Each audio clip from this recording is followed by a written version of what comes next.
রাজনীতিতে জামাতে ইসলাম প্রকাশ্যে আসার পর আমি খুব মনোযোগ দিয়ে জামাতের প্রধান ডাক্তার শফিকুর রহমানের বক্তব্যগুলো শুনছি।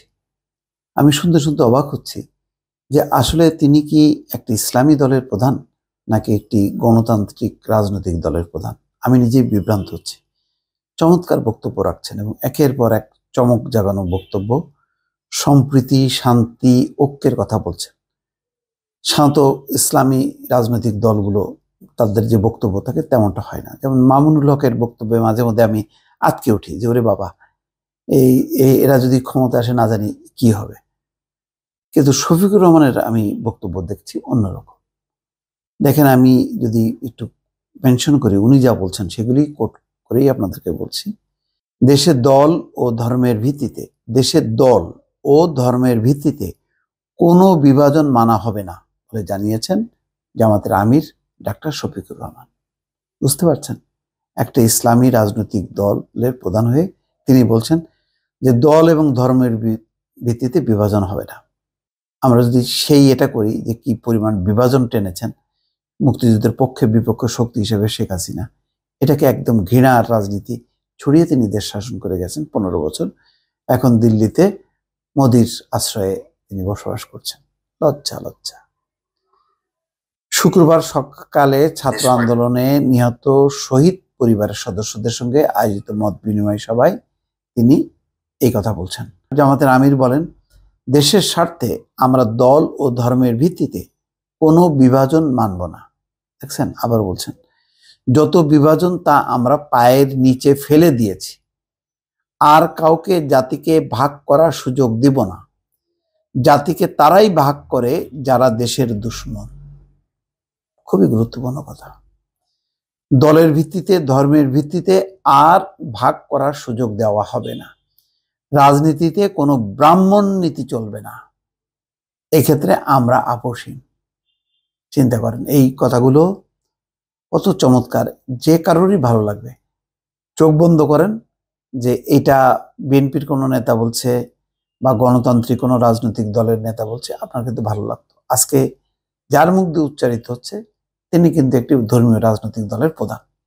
কিন্তু জামাত যে আমূল পরিবর্তন হয়েছে গণতান্ত্রিক রাজনীতির সাথে, তার যে একটা পরিবর্তন হচ্ছে, আমি অন্তত বক্তব্য থেকে বুঝতে পারছি। আমি জানি না জামাত ফাইনালি ক্ষমতায় আসলে তারা মানে কি বলবে বা কি করবে, কিন্তু এই কথাগুলো কিন্তু যথেষ্ট উৎসাহব্যঞ্জক।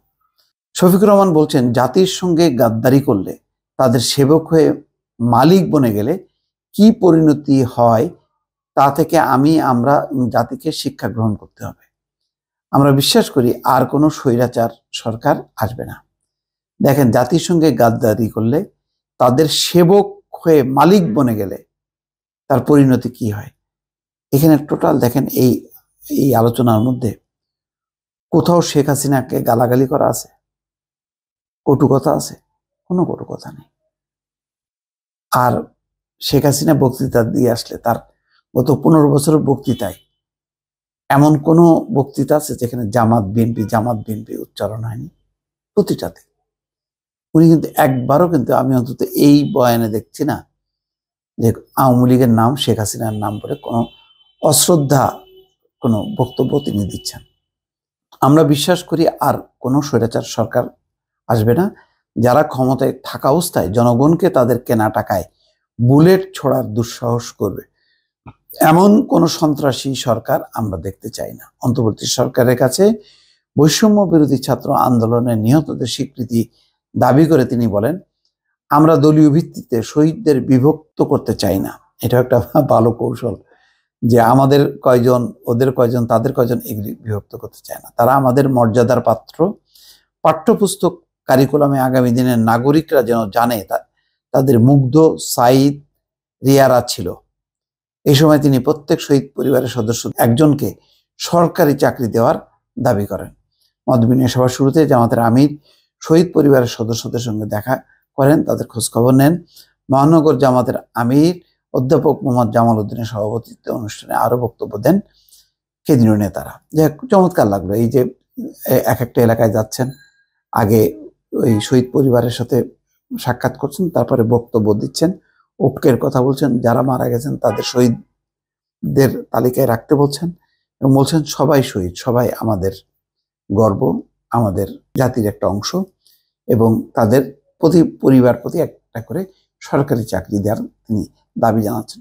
চমৎকার, এই দাবির ব্যাপারে কোনো দ্বিমত নেই তার বক্তৃতার যে মূল থিম, যে আর বিভাজন না, জাতিকে ঐক্যবদ্ধ করতে হবে। দর্শক ভালো থাকবেন, আল্লাহ হাফেজ।